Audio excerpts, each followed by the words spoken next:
No justice. No peace. Justice. No peace. No justice. No peace. No justice. No peace. No justice. No peace. Who are the murderers? Police are the murderers. Who are the murderers? Police are the murderers.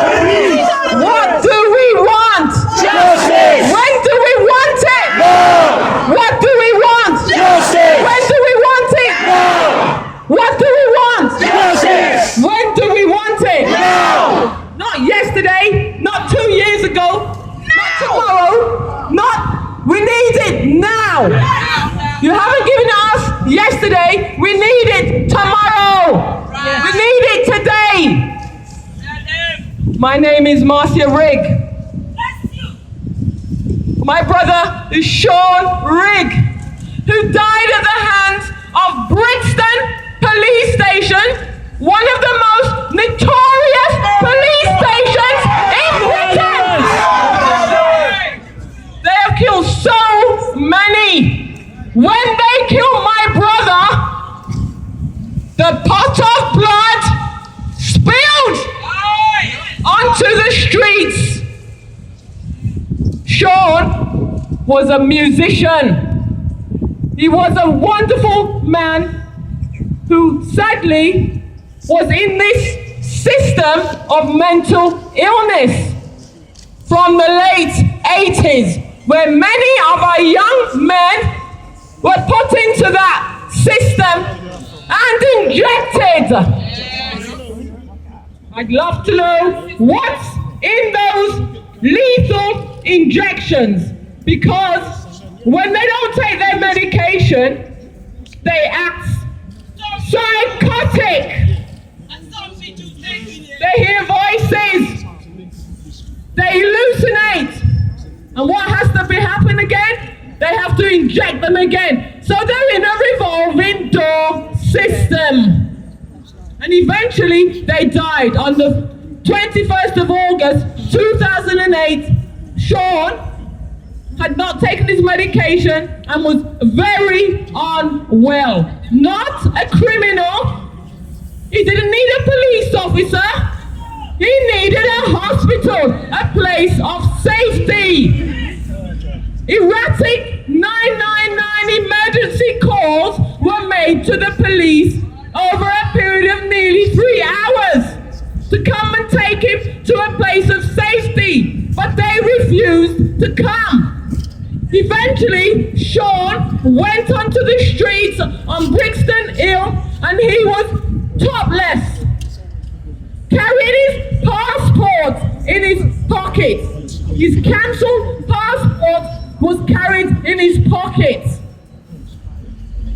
A member of the public called the police and could see that Sean suffered from mental health issues. Everybody could see that. Plus, there were the previous 3 hours 999 calls. The police responded to that member of the public's call and came and arrested him. The police, the evidence, facts that came out into the inquest is that they restrained him in the prone position, face down in the ground. The face is down in the ground, so he can't breathe. 8 minutes, at least 8 minutes. Murderers! So they choked him. They choked him. Murderers! Then they carried him to the police vehicle. They said that he walked, but he was unstable because the jury found that after 8 minutes of being restrained, there's a lack of oxygen that's going to your head. So he was unwell from the point of restraint, on top of being extremely unwell from his illness. They put him in the back of the van. They said that he was in the footwell while he's back with his legs up, spinning around 360 degrees in the back of the police van. The 4 officers said they all sat in the van, 4 of them, and none of them spoke to one another. They just saw Sean with his legs up, on his back spinning. We proved that that is impossible to do.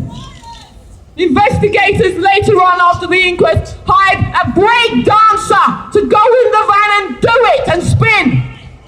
It cannot happen. It's impossible. We got a police officer during the inquest to go at the back of the van. You put on the handcuffs, you put your legs up and spin. So therefore, the officers lied about the state that Sean was in at the back of the van. They sped to Brixton Police Station, speed. Not a hospital. They kept him at the back of the van for 11 minutes. Saying that he was being violent at the back of the van. Eventually, he was heavily assisted by 2 officers carrying him on each arm, but he's walking very unstably. I believe, from watching the CCTV, that they're maneuvering his legs to make it look like Sean's walking himself, but he wouldn't have been able to walk on his own. It was only a few steps. At the back of the custody suite, he didn't get in there because it was on the ground, and the officer said he just wanted to sleep. He just wanted to sleep, so they allowed him to sleep before bringing him into the custody office. My brother was actually dying at the officer's feet. My brother dies on camera. Shortly after, they sent officers to the hostel who were making the 999 calls, saying it's Sean Rigg here. But they've got Sean Rigg on the floor in their custody. They opened a custody record. I've got to rush, I can't really say much more. But we proved that the officers were lying. We challenged the IPCC. They did an improper investigation. They've just announced that they are reopening Sean Rigg's case as a criminal investigation. And we only got that because we fight. So the Mark Duggan family, don't give up. We're with you. Don't give up. Keep fighting. Bless. No justice! No peace! No justice! No peace! No justice! No peace! No justice! No peace! Now, when you didn't know, we could carry on doing this.